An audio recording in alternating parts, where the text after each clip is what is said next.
Hello everyone, my name is Lowko, and welcome to a best of 5 series of professional StarCraft 2. What I've got for you today is a Terran versus Protoss, where in game number 1, we find ourselves on one of the brand new maps.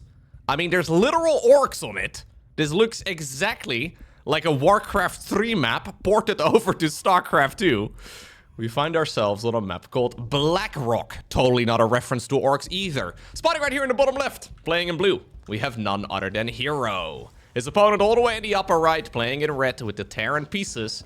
We're looking inside of the main base of Percival. Now, because I'm a professional, I forgot turning my health bars on. So look away, nothing happened. There we go, we're back to the game. Okay, the map is made by Avex. This is one of the finalists for the currently ongoing Team Liquid map contest. And I really dig the vibe on this particular map. I don't know if it's any good. I'm not entirely sure what games on it will actually look like. But the overall general idea of it is awesome.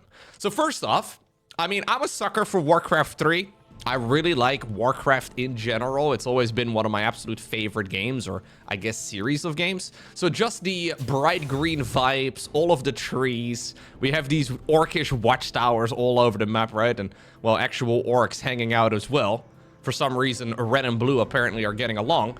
That alone already makes the map interesting to me, but this map has one thing going that I've actually never seen before on an actual, like, competitive StarCraft 2 map, and that is the fact that it only has 2 layers. So, historically, every single StarCraft 2 map has been 3 layers, meaning that, like, the main is 1 layer, then usually there's a ramp that leads down to the low ground, and then there's another ramp that leads down to a 3rd layer. A few years ago, Blizzard added a patch that allows you to go very far. So you used to be limited to 3 layers at most, but these days you can go very, very far. This map, however, only has 1 high ground right over here. You can obviously take your base reasonably safely. You can then go down to the low ground, and the rest of the map is flat. So everything else is on the same playing field. I don't know if that's a good or a bad idea. I don't actually know if that will work out favorably. As far as I can tell, there is no additional high ground. I mean, there may be some locations where you can maybe put a, I don't know, an overlord or something. But yeah, maybe you can fit a siege tank in some spots. But as far as I can tell, everything is happening just on, well, basically 1 flat plane. In order to make that somewhat balanced, and again, I don't actually know if it would be balanced, but in order to make it somewhat balanced, Avex, the map maker, has put a gajillion trees and grass and line of sight blockers all over. So these little patterns over here, yeah, you need to have vision on the other side to actually keep chasing. You actually need to make sure that you're... Ooh, apparently you can jump about a mile away there with that one Reaper. But you need to make sure that you can see past the tree lines in order to, for example, have your long-ranged units shoot at their maximum range. I wonder if this is just a terrible map, though, for example, Terran. Because Terran relies a lot on siege tank positioning. Is that a cow? Oh, no. Anyways, you obviously are not going to get a whole lot of high ground advantages on a map that doesn't have much high ground. So I wonder if, like, Terran is just going to insta-V. I don't know. But we'll have to find out over the course of the next couple of weeks. These maps are still being tested. None of them are set yet for a ladder release. But I think it's very exciting to go ahead and have a look. And, well, this is certainly a new concept and one that I have not seen used like this before. All right, so what do we actually have here from the players? It's going to be a Widowmine drop from Percival. And in the meantime, on the other side of the map, Classic Hero here is opening with a very classic build. Classic opening up with a hero build? Yeah, alternative sentence. Now, this is just going to be some Blink Stalkers here, and we'll probably get a War Prism going out of the Robo facility. We can obviously get some detection as well. So he's going to be able to spot those Widowmines that are currently sneaking out. Hero did not quite see that there is indeed a Widowmine drop headed his way. No ramp, though, leading down from the low ground here does mean that it's a lot more susceptible, right? To, for example, like in Zerg situation. I think this might be a really good Zerg map, actually. But you could go for, like, Ravager pushes far more easily since you do not need that early game high ground vision. Either way, no Zerg in this particular game. Widowmine has now arrived. It's going to fly past the dead cow. And apparently, we're going to just attempt to land everything right over here. Okay, Hero, you absolute madman. He decided to pull the boys there for a moment. In the meantime, we have one cheeky Hellion going to town as well. The orcs in the watchtower will be able to, observe what's going on. And the medevac apparently is going to fall down into this nice little basin. Looks like a waterfall. I'm not sure how it's not overflowing. Maybe there's water flowing underneath the map. Excellent defense, though, from Hero. All jokes aside, he can hardly complain about how this is going. He has lost basically nothing important. Sorry to the 2 adepts and the 1 probe. But he's got all of the stalkers up. Percival's main source of survival right now may just be the fact that Hero did not go 4-gate. He's gonna go and plant down a 3rd Nexus. Okay. Still, though, with a triple gate, you can, well, obtain the victory, too. With some nice pickup micro. There we go. You can negate a lot of the siege tank's damage. He is going to take at least a little bit, but Stimpack gets denied, and that is significant. Immediately, Percival will try and restart it back up, but this is a bit of a disaster here for the South Korean Terran player. He's been really impressing me lately. Percival certainly has been on the up and up. One of the players that's been making very significant strides forward, but in this game, it is not really going according to plan at all. Luckily for him, he did go for a secondary bunker. Kinda cheeky. Problem here for Terran is that you rely on Stimpack, combat shields, and +1 infantry attacks. Basically, when those 3 upgrades are done, you can venture out onto the map again. But up until that point, Protoss is gonna be able to reign supreme. And you don't even really know here, as a Terran player, whether or not Protoss is all-inning you. Like, how committed is this attack here from Hero? It's not very committed. Hero actually just has some really solid macro on the back of this as well. He's just poking and prodding and getting a couple of kills here and there. 6 SCVs doesn't seem like a lot, but it adds up very quickly. Percival, though, did already overmake workers, and Hero here has now actually added on 4 additional gates together with a Robo Bay. So we are gonna build up the amount of production quite a lot. He gets combat shields right now too. No way of knowing here for Hero really whether or not that was Stimpack or combat shields. Either of the 2 upgrades though is quite big. He is being a little bit, what's the perfect word? Frivolous. Let's go with the word. Have I ever used that for a cast before? I don't know. He's being a little frivolous though with his stalker control. Giving away a few too many. How do we feel about orcs, though, on the map? It's a little weird, right? But it's also kind of awesome. Oh, nice little blinky. Yeah, so many dead workers. I mean, I feel like one of the saving graces here for Percival is the fact that Hero has not really been focused on worker production as much. Observer here gets scanned, but will move out of the scan radius. There are a whole lot of probes now over at the 3rd base, though, and Percival needs to get something done, but he does not have combat shields here. Is he worried at all about a Blade Master? Oh, going into his mineral line. I'll hit you and obey. Well, he decides to pull the boys. Hi! That's what the Zealots are screaming, I suppose. SCVs were going around the wrong way, by the way. They wanted to go and join up with the main army. Instead, my god, it's a disaster here for Percival. Hero right now screaming, yes, sir! He's got some claws of attack. He's got the boots of speed. He's wind walking in, and you know what? Percival, after doing the SCV pull, decides to pull them back. Yeah, this is a disaster. He's got a 3rd command center at the very least, so that's nice. But what do you do right now as Percival? Not only are you going up against the world's highest ranked Protoss player, this man is a bit of a crazy man. You know that he's capable of a little bit of everything, but in this game, he is just overpowering you. That's another medevac falling. Yeah, he's just gonna snatch up whatever he can. Nice little saving there on that 5th Stalker too. Observer, in the meantime, is following around what Percival believes to be a sneaky move out. Not good. There's a lot of cows. Why are there so many cows? Yeah, he requires additional lumber right now.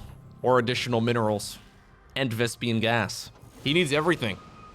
More farms are required. I need to work on my Warcraft 3 lines. Nah, this map is cool. Yeah, I just don't really know exactly how it will work out balance-wise. I think this is going to be a really, like, my first impressions here is that it would be a really nice map for Zerg, mostly because everything is so flat. And this might be a tough map for Terran. But it's a bit, like, that's just my initial thoughts. I don't actually know if that's true. But I really do like the idea of having a flat map like this. Like, I believe in flat map theory, is what I'm trying to say. There's a lot of globalists out there. Like us flat map believers have members all around the globe. There's a lot of... Oh, look at that. We have more animals. Is that a goat? Is that Cyril? Yo, Cyril! I said earlier there's no Zerg on the map, but there is the goat.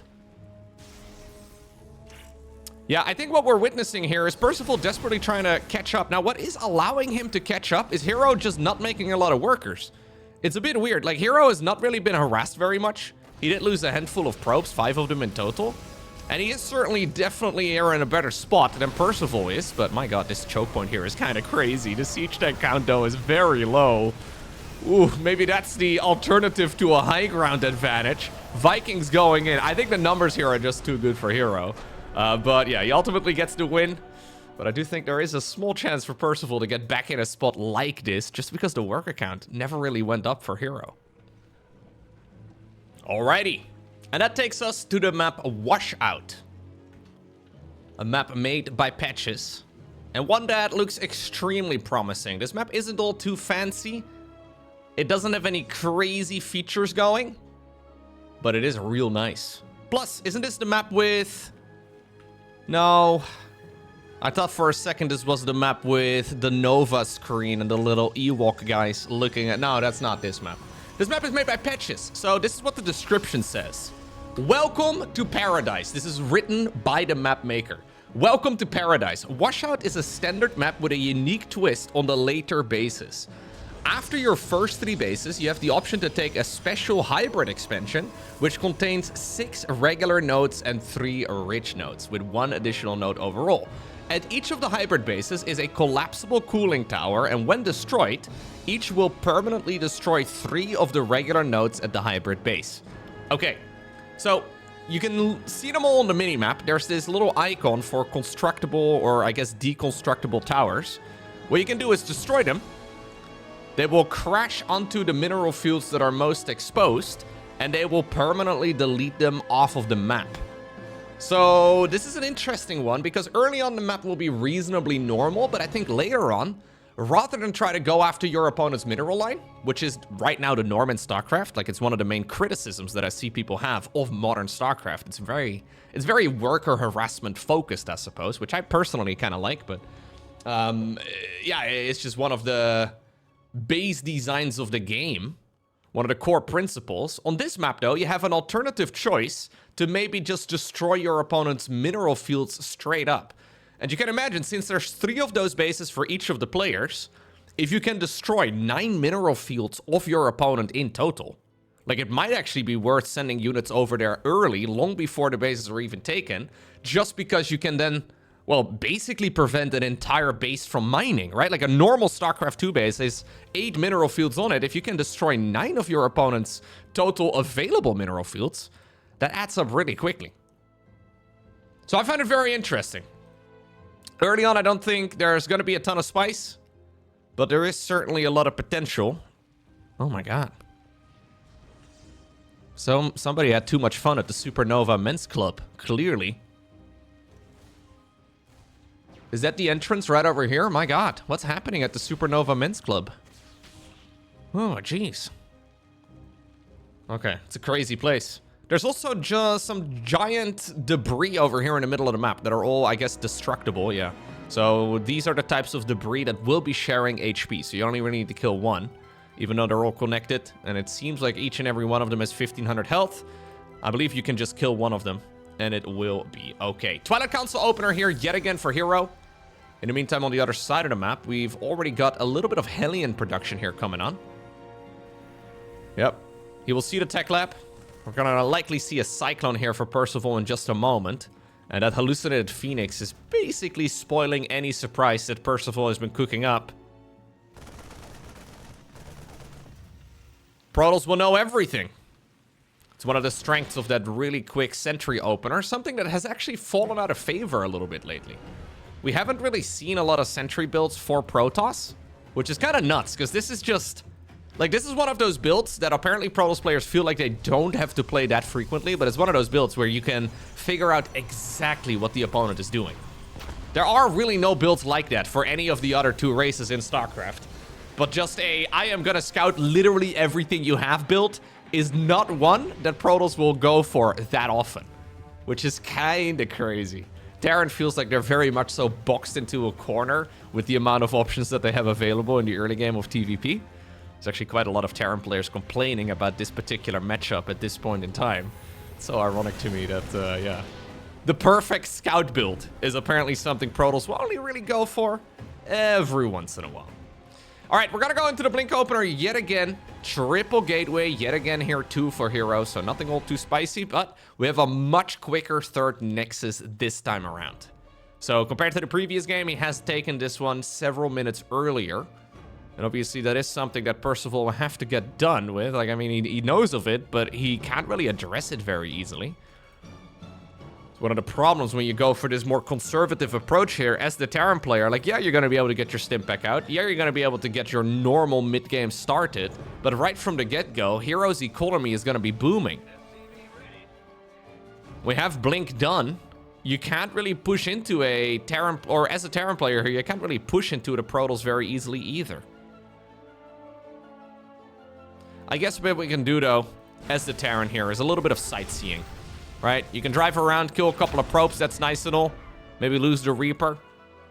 But maybe you can rent one of these, oh god, I don't even know what this would be called. Anyways, you can rent one of the canoes. One of the double-sided canoes. You can look at this, that's actually new artwork. I don't think I've seen that before on the map. Is that a Terra Marine with a juice box? Wow. See? Juice boxes are manly. I knew it. There's many guys out there that will refuse to get a juice box past the age of 12. But I think this shows to us that you can, okay? You must. Ooh, it's a little Murloc Marine. How cute. Very nice. All right. Yeah, and even though this is a more comfortable start right here for Percival, in a way, this kind of feels like rock, paper, scissors to me. Because you end up choosing a pretty reasonable macro build, but you do fall behind against the amount of stuff that Protoss can produce. Now, this is a scary attack. He does not pull the boys. Oh, we do pull the boys. Lads, lower the depot. They want to come and fight as well, man. Maybe this is actually better for those 2 SCVs. Because they may end up surviving this entire thing, but Percival is very committed. Yeah, he knows he needs to address this, and this is a type of attack, right, that can really deal damage. Couple of force fields could be massive. Do we actually just straight up engage this? Okay, anti-armor missile actually hits some of the Terran units too. There the force fields are. Hero is looking like a bit of a bully. Still, he doesn't have a ton of troops. We're like a minute away from Protoss being very comfortable, so Percival strikes right when the iron is hot. Extended thermal lens is a big improvement here, but there's just not a whole lot of bulk available for this Colossus. Still though, the Colossus range is kind of crazy. No Vikings or anything like that available here, although we do get a Liberator out right here. 2 of them actually. That's going to make it much more difficult for Protoss to actually just tiptoe that Colossus back within range. And obviously Colossi are specialized at killing Marines. They do not have an easy time going after the Marauders. Here we go. Hero decides to pull the trigger. He really wants to keep this third base alive. Zealous charge in, but there's just so much bio available. And even though all of the SCVs have seemingly died, now the rest of the Protoss army is also going to fall, it seems, although the warping does complete. The Hero Colossus still going in. 24 confirmed kills on that bad boy. The Nexus will ultimately die. Many probes are also falling, but the Colossus is still here. Even the probes here. Oh, they get recalled. No! The probes were seeking refuge underneath the legs of Big Daddy Colossus. Ultimately, I think the reinforcing Protoss troops are gonna have to get the job done, but nice attack here by Percival. This was on the verge of being impossible for him, but he hit right at the perfect time. Now, what are we gonna do? Are we gonna double down?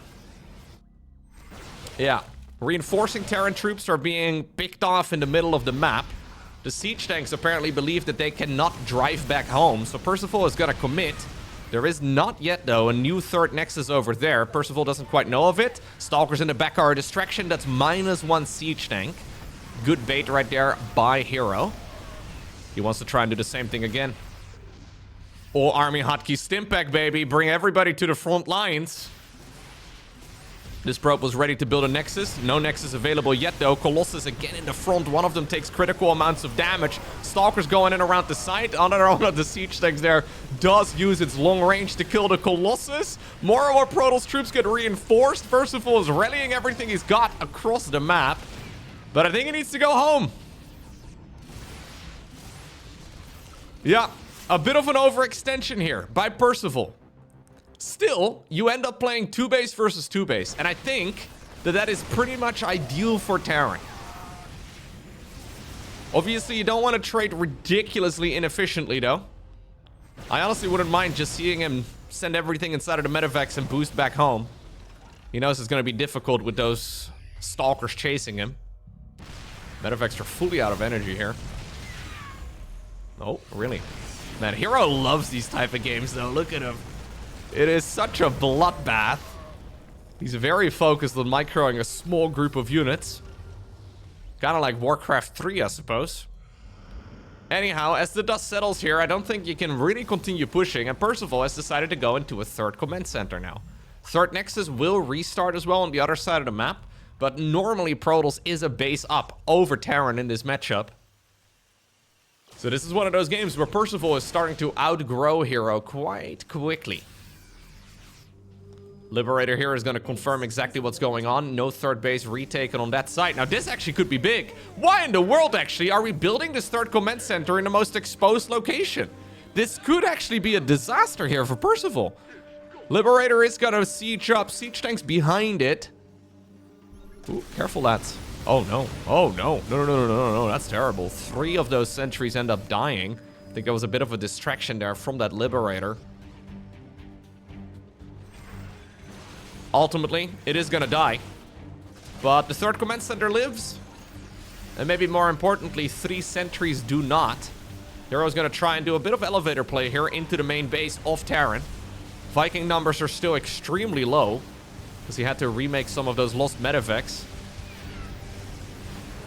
He's also very Liberator focused. Yeah, okay, this is all good now. This is all good right here for Percival. Okay.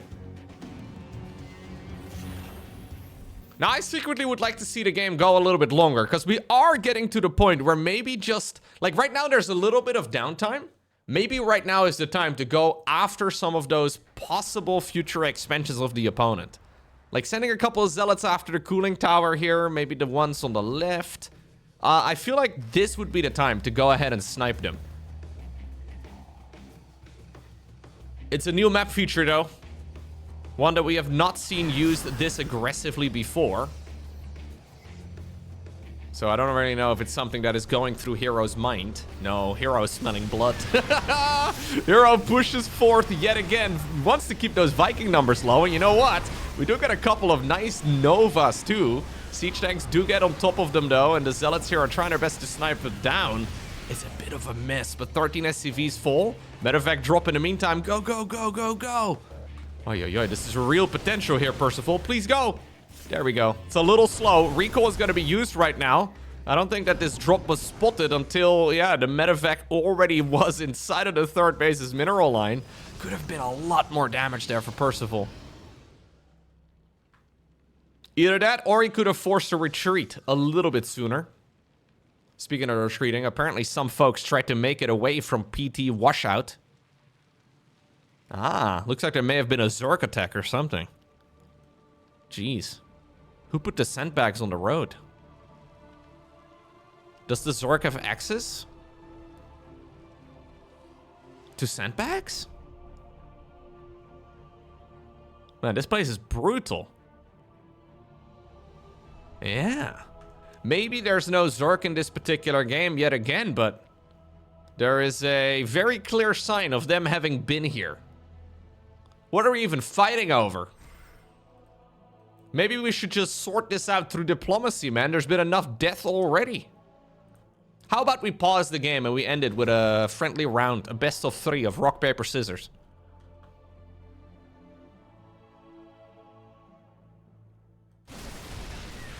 No? Alright. Fine. Instead, we send in more people to their death. Zealots are going to be dropped off over at the natural and the main base. Ultimately, though, the Vikings... Oh, hey. No way. Hero gets away with it? Percival not quite noticing it. Getting distracted here. That prism, no! Alright, Percival was going to go and check anyways. It's fine. It's fine. Well, 14 minutes into the game. You know what we need? Protoss upgrades. This has been a messy game for Hero, so he has just not really, as he does snipe a medevac over here, he has not been focused on upgrades at all. It's one of the things that's gonna cost him in the long run. Percival is slow on his upgrades, but at least he's getting +2/+2 going, and, well, they're like 3/4, 2/3 or so of the way done. Hero doesn't even have +1 started yet. Now, this is the reason why he's bringing out the Disruptors. Disruptors deal spell damage to StarCraft 2, and spell damage ignores upgrades anyway. But it's still scary. We're going very heavy Disruptors. Liberators, though, are super nice for zoning.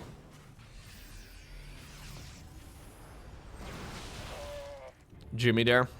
Getting dunked on. Hallucinated Colossus. Pretending to be bad at the game. Hero playing to his image there.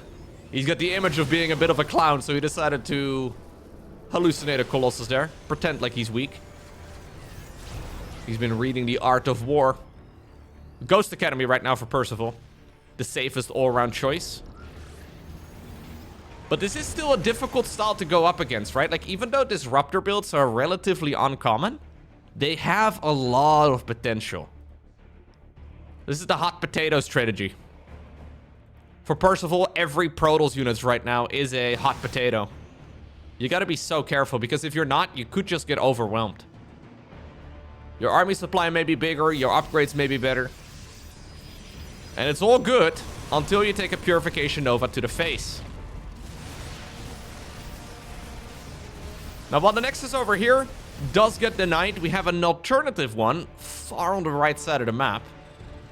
Percival thinking about getting a 4th command center going of his own right now. He did check out the base over here, thought he sniped it, he got it successfully down, but that once again felt like bait. Hero really is planting out a lot of bait there, not just with the Elucidated Colossus, I believe, but I also think he fully expected that Nexus to get sniped, only because it creates like a false sense of security for the Terran player right now. Percival did plant down a sensor tower. If this one was just a couple of squares down, it would have showed up as an exclamation mark right over here. That is one of the reasons why this map needs to be played a little bit more clearly. I think next time around, if he realizes this, at the very least, he would be reconsidering the placement there of that sensor tower.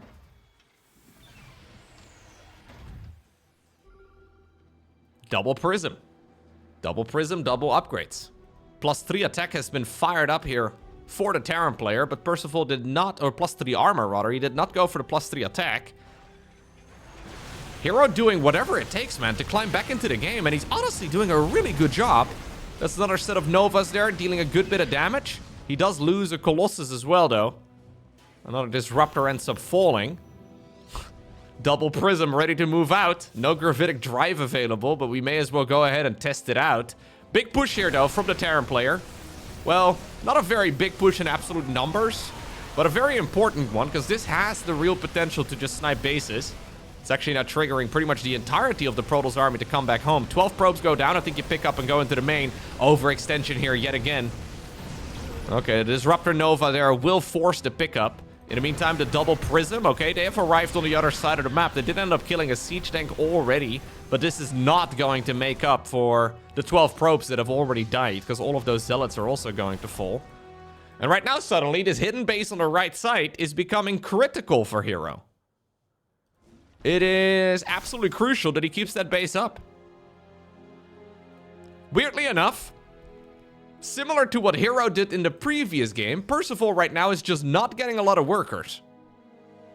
So he's got triple command center. But he's got quadruple command center. So he's got 4 CCs, but he's only got workers for 2 bases. Medevac's over here at the bottom of the map do get sniped. Now this base over here, though, is under assault by an army of disruptors. Hero's supply count is getting kind of nuts. This is one of those games, man, where if you are Percival, you wonder where it even all went wrong. Like, this game has been going pretty darn well for him, right?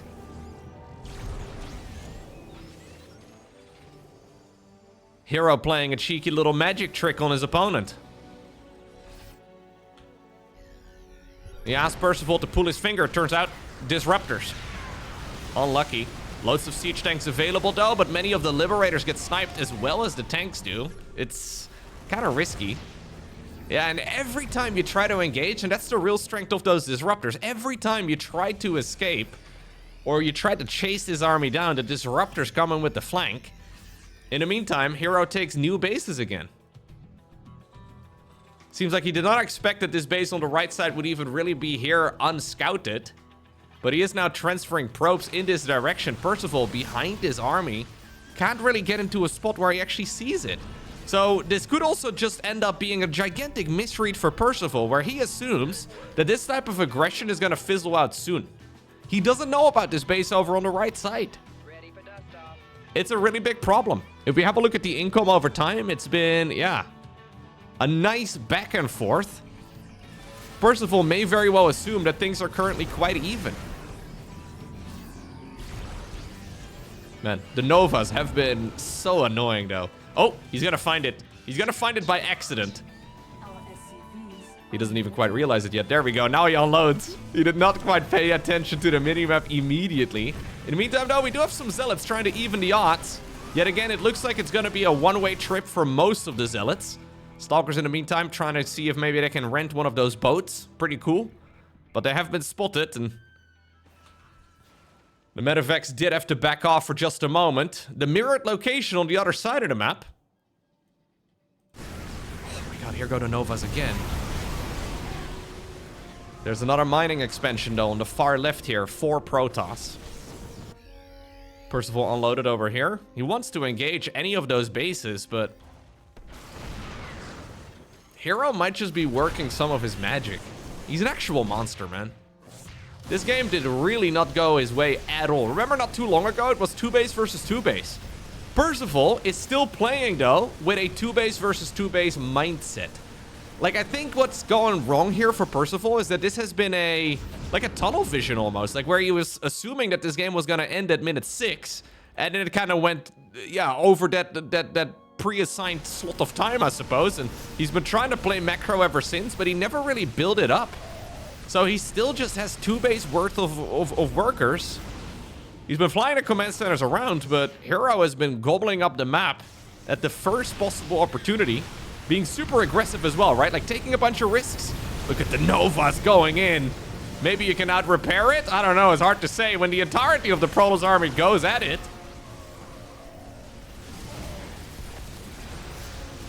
Hero bringing a little bit of Protoss mech out there again. Mass Disruptor, Mass Colossus. Really, the only thing that's missing here is Mass Immortal. How many prisms has he made this game? 3 of them have died. Do we have a single one out? No. No, we don't bother. Here, another base taken. In the meantime, there's another expansion that is finished up all the way on the left side.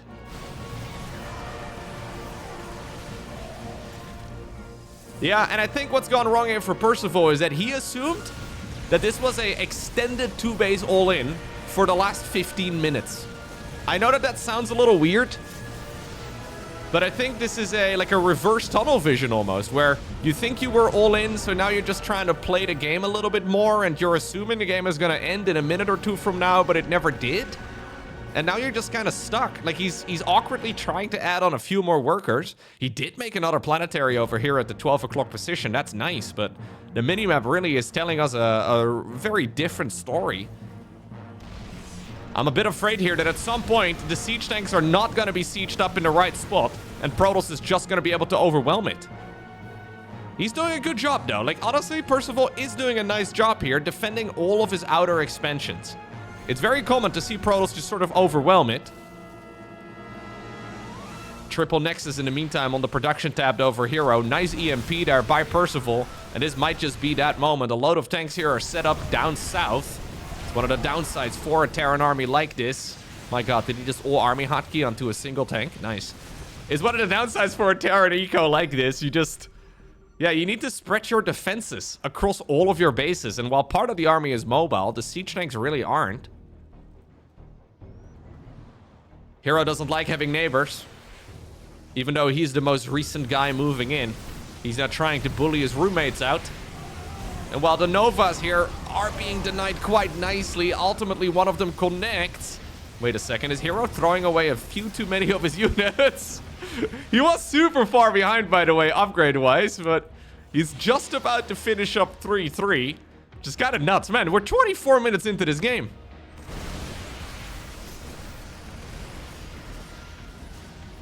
Yeah, I just don't really see what Percival's win condition is anymore.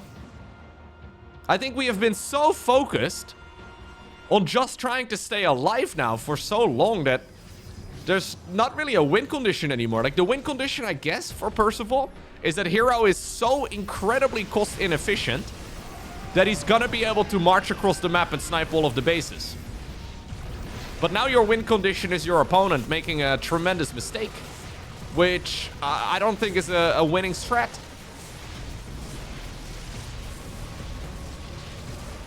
Hero warps in a gigantic amount of troops over here. The Nexus will live. Looks like the army also got recalled in this particular direction. Suddenly, though, the entirety of the Terran army is stuck up north. Couple of zealots here delaying the move down south. And while this planetary has been a thorn in Hero's side for so long, he is now finally going to be able to snipe it down. There was a command center waiting to build a planetary fortress in that location. I guess we're going to have to set it up as a alternative fourth base instead. I guess it's an eye for an eye. Percival loses a base. He kills one. But it turns out Hero is a monster with many eyes. Yeah, GG gets gold. It's our Protoss who gets a second win. Next up, we find ourselves on a map called Necropolis. Now, interestingly enough, this particular map is not one of the finalists of the TLMC. So, the map is once more made by Avex. Avex has like 6 maps out of the 16 that are finalists for the TLMC in the final list, but apparently this one did not quite make it. Therefore, I haven't seen this map. I don't really know what it's all about, so I guess whilst these players are busy setting up, maybe we can go ahead and have a little look. Okay, everything's normal, nothing weird. Okay, now there's probably some oddities here. This is like, there's a lot of maps, right, that Avex has made, and a lot of them, like I said, did go very far into the tournament. This one looks reasonably plain. Now, that's not bad. There's always a little bit of a disconnect. Sometimes I look at maps and I call them normal, or unexciting, or plain, right? And while I guess those words can sound kind of negative, because maybe they are, they're very neutral, but this is the type of map that could be amazing. Like, it can be extremely good. It's just not particularly spicy, right? It's the type of map we have seen before. And I'm sure it's gonna create nice games. Ooh. I'm sure it's gonna create some good games. But it's not necessarily the most spicy one. Although, ooh. Are you building this command center on top of a pink LED? What in the world? Why is the command center so pink? Am I losing my mind? No. Are these lights that bright? Why is the command center pink? What about the Nexus? No, the Nexus is normal. Actually, weirdly enough, this map is not symmetrically...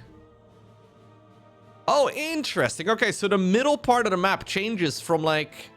yeah, this LED type of cityscape to the grassy type instead. Huh. I do think pink is an underused color in StarCraft 2 map making. Avex apparently agreed. I think 3. I mean, I thought it was only 2, but 3 of the maps that he's made recently are apparently all very bright, very pink. This map, I guess, there's a little bit of pink. I don't know why this expansion is pink, though. Like, is the CC still gonna be pink? It's still pink! I'm not hallucinating, right? I'm pretty sure I'm not sleep deprived at the okay, I'm probably a little bit sleep deprived from the last couple of months, but...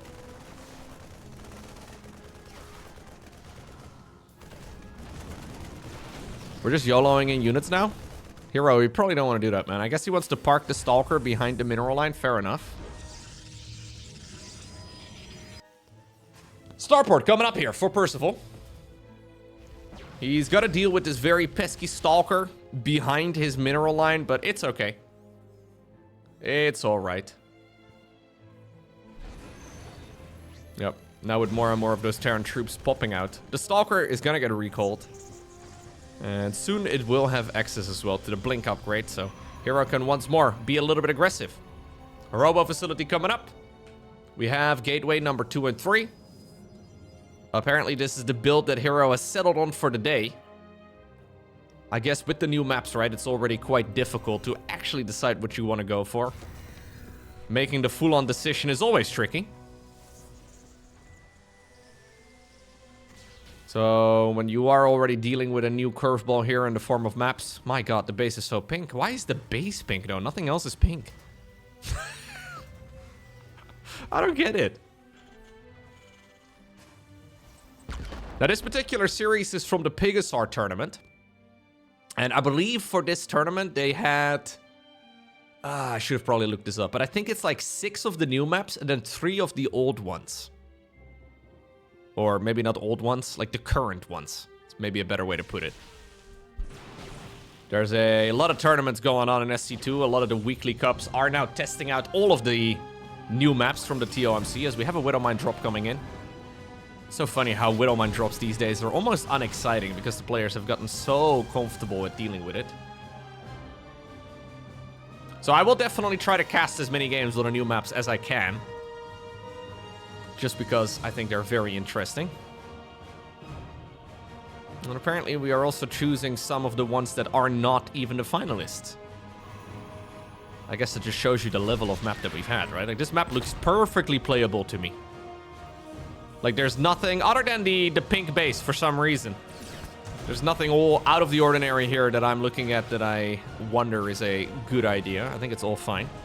Man, the map really does feel like an entirely different one, though. When you go down to the bottom section here, big blink forward, Raven gets sniped. Hero, though, keeps YOLOing. He really wants to sit over here behind the pink LEDs in the natural expansion of the opponent. But my god, does he keep paying the price for it? A bit too YOLO, if I can be honest.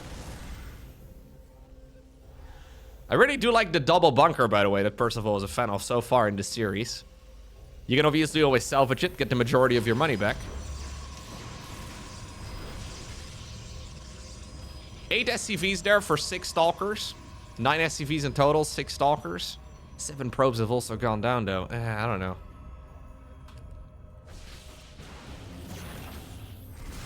Yeah, I think he's overcommitting into the pink. That happens. He's gonna go again, dude. He sees red HP SCVs. Oh, no, we're not doing it? Oh, no. Lucky here for the Protals. No Stimpack done yet. All right. Psystorm. First time we see Psystorm, actually, in this best of 5. Curiously enough. The weather forecast, it's stormy. For many Protals players, the weather forecast is always stormy. Not for Hero, apparently. He's a Colossus man. It is going to create a different dynamic now. This is actually one of the spells that I've seen Terran players committing, or complaining about, rather, a little bit more than the alternatives. I guess one of the problems, I guess the majority of the complaints that Terran players have is that they feel very boxed in. Like, the amount of options that Terran has available is very small compared to what Protals can do. Like, it's both a blessing and a curse, right? Because Yeah, you can go Marine Marauder Medevac tank every game. But also, you can really only go Marine Marauder Medevac tank every game. You can do an SCV pool with it. You can maybe try and be greedy and get a really early third command center, or you can, I don't know, try and cut corners. But all the roads do ultimately lead to the same thing. If you compare that to all of the styles that Protoss has access to in this matchup, you have like at least like a half dozen viable options.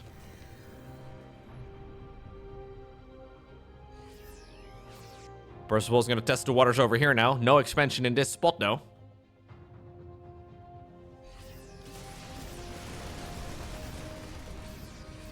Oh, well, maybe he's found a cheeky little location. Storm is done. 2 of the storms get used. I don't like it. Nice snatch, though, by the Prism. Percival may have found a nice location here inside of the base of the Protoss, as he's going for a big push as well with a medevac drop on the right side of the map.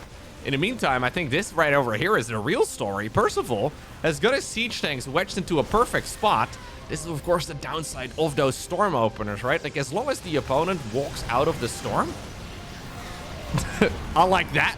As long as the Protoss units don't get their absolute maximum amount of damage dealt, you just have a finite amount of damage you can deal. Now you need to go back again, accumulate some energy on those Templar. Do you storm the siege tanks? Yeah, you could do that. I mean, these are some spicy storms. But already, those tanks have done a lot of work, and this is not gonna last long enough to actually kill them. High Templar here throwing water balloons. It's scary enough, apparently, to get those Marauders to back up. But here's the reinforcing Terran army now. It's an absolute bloodbath. Percival, though, is going in for the throat right now. He knows that those Templar are gonna be running out of juice real soon, and with the Vikings landing, I think that indeed is the key that he's been looking for. We do get this Archon to spawn, though, and as an Archon, it will still get a bit of damage done. Better than, I guess, those 2 High Templar did. A couple of overextended medevacs there do end up getting sniped, but now the probes have been pulled, and that allows Percival to get a point on the board. Okay, and that takes us to the map Winter Madness. A map we are all very familiar with. A map we have seen a couple of times before. A handful of times. Both players are scouting around. Apparently both of them have some trust issues now because they really want to know whether or not they're getting cheesed. Turns out neither of them is cheesing. I'm guessing there's a little bit of history between these two on this particular map because both of them seem to be very suspicious.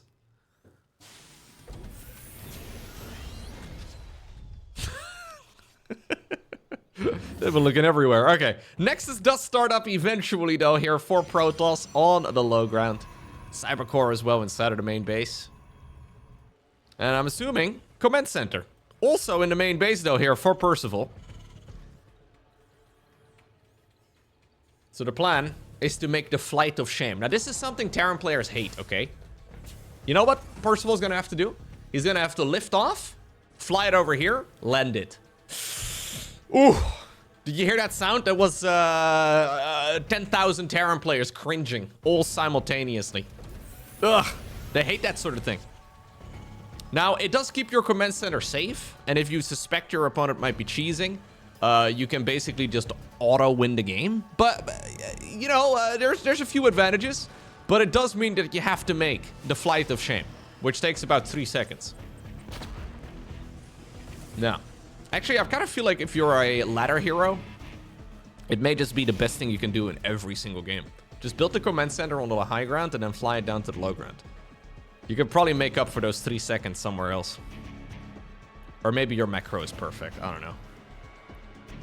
I mean, you're watching my content, so it's safe to assume. You're literally the perfect gamer, right?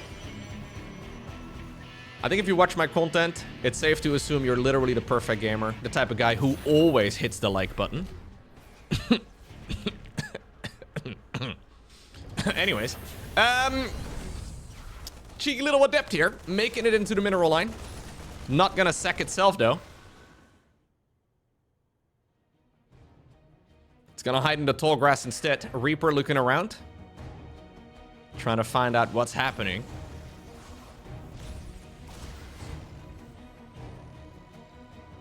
And ultimately, even though the units have been a little bit aggressive, they have made their way back home. Here we go again. Hallucinated Phoenix. I love hallucinated Phoenix openers, man. I like real Phoenix openers, fake Phoenix openers. Apparently, I'm a sucker for the Phoenix. This build is actually good, though. Compared to the actual real Phoenix opener, this one's actually powerful. You can just scout out everything, right? Like, you can just see all of the things. What's not to love? Well, maybe if you're the Terran player. Yeah, that's another complaint that Terran players have. Like, all of these sneaky builds that Terran does have access to can all be scouted. Nice little bit of micro over here, though. A lot of potential. Nice pickup there on the Hellion. He picked up at the last possible second yet again. And this right now is a really nice bit of control from Percival. Losing the one Reaper, sure, but he got a sentry for his troubles. Don't lose the Cyclone! No! I hate it. The Cyclone is like the one unit here you really want to keep alive. Okay, the medevac would be worse. But the Cyclone is expensive. In the meantime, we've got ourselves a third Nexus being built up. Blink is going to be done in just a moment's time. The 1 HP Hellion, actually 2 HP Hellion, is going to be flying around the map. And it's going to see that, yet again, this is a greedy man.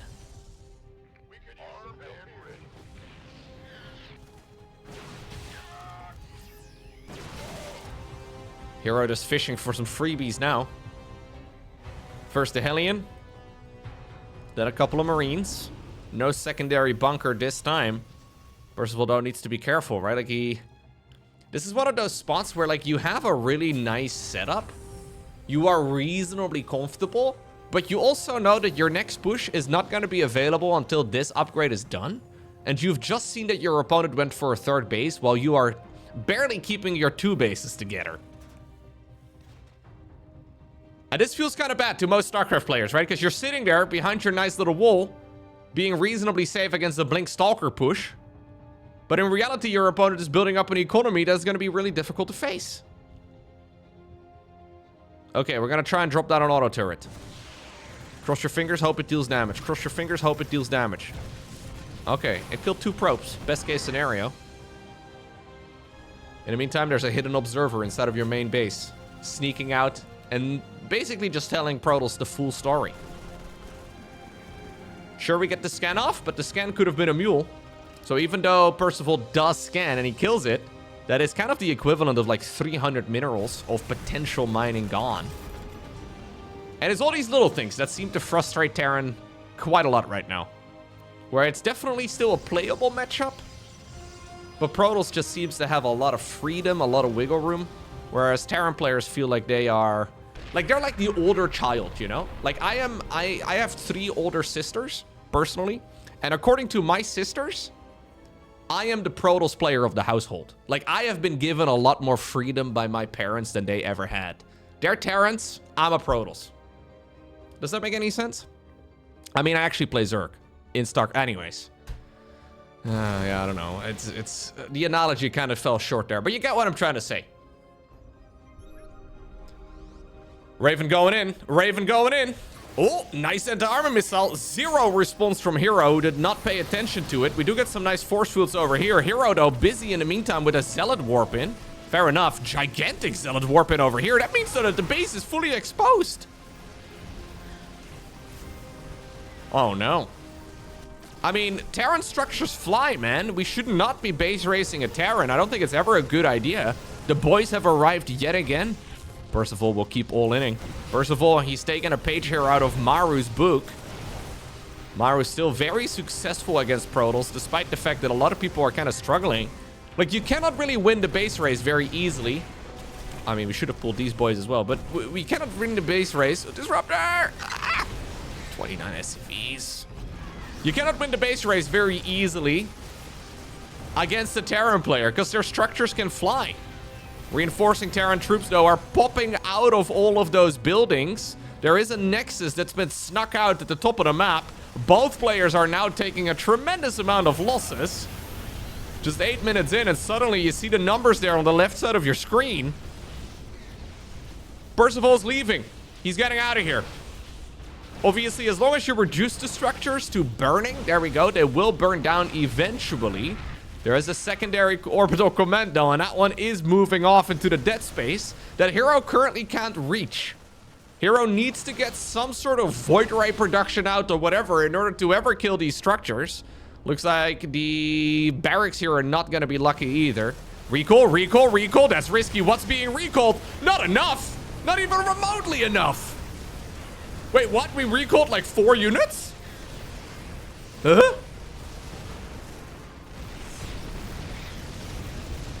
I mean, it looked scary. I was with Percival there for a little bit. You could see Percival like bracing for impact.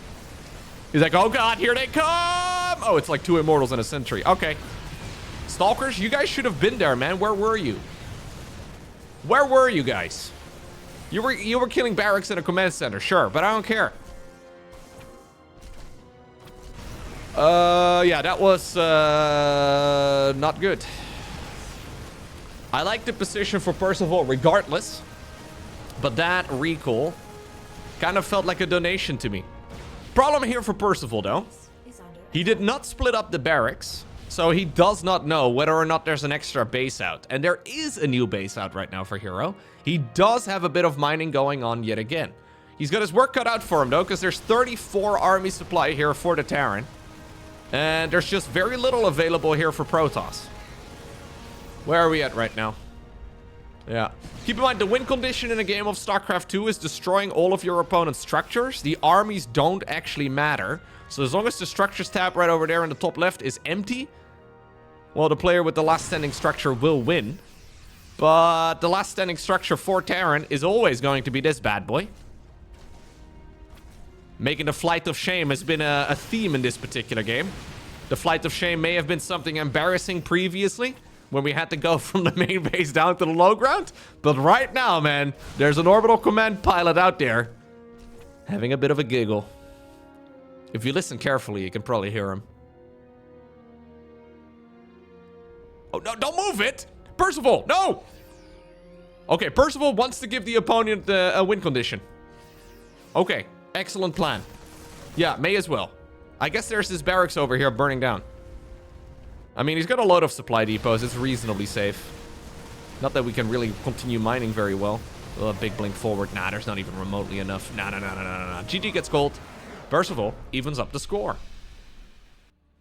And that means it all comes down to this. Final game, it is best of 5. We find ourselves on the map of Ruby Rock. Can Percival actually complete the reverse sweep? It's been a bit messy. It's been a bit clumsy, if I can be so honest. But Percival is ready to, yeah, wrestle with Hero, it seems. And while most of the time Hero is the better wrestler, in these messy games, Percival is the one coming up on top. Can't believe the recall there, man. That recall was insane. Oh...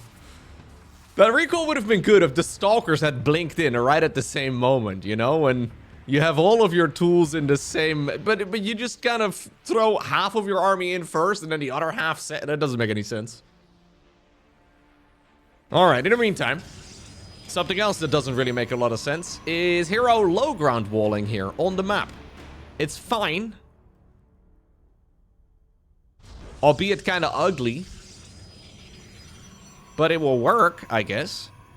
I'm assuming the plan is to put the Twilight Council over here.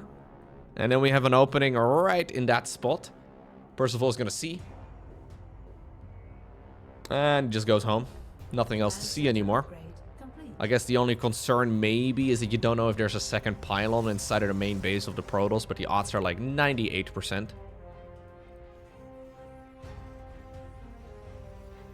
Percival now also getting his natural expansion blocked. Lucky for him, though. Those structures can still fly. Find yourself a Terran player who loves flying structures as much as Percival does. Probe is being a little bit of a bully, but it will work out. It's just gonna go home. Now with the Marine out on the map, we can start maneuvering around a little bit more easily. No more free scouting there on the side of the Terran player. Likewise, though, no more free scouting on the side of the Protoss. The Adept had the work done. Twilight Council does indeed fire up, but not on the low ground. I think the original plan was probably to plant it over here, but he didn't have a probe anymore because of the Reaper. So he decided to just throw it right next to the first available spot. No reason to delay it with additional travel time of a probe going down to the low ground. We can just wall this off a little bit later, either with a robo or an extra gate. Factory is done. Starport right next to it. Hellion into Tech Lab, more than likely. Shade is going to check out what's happening up on the high ground. Okay.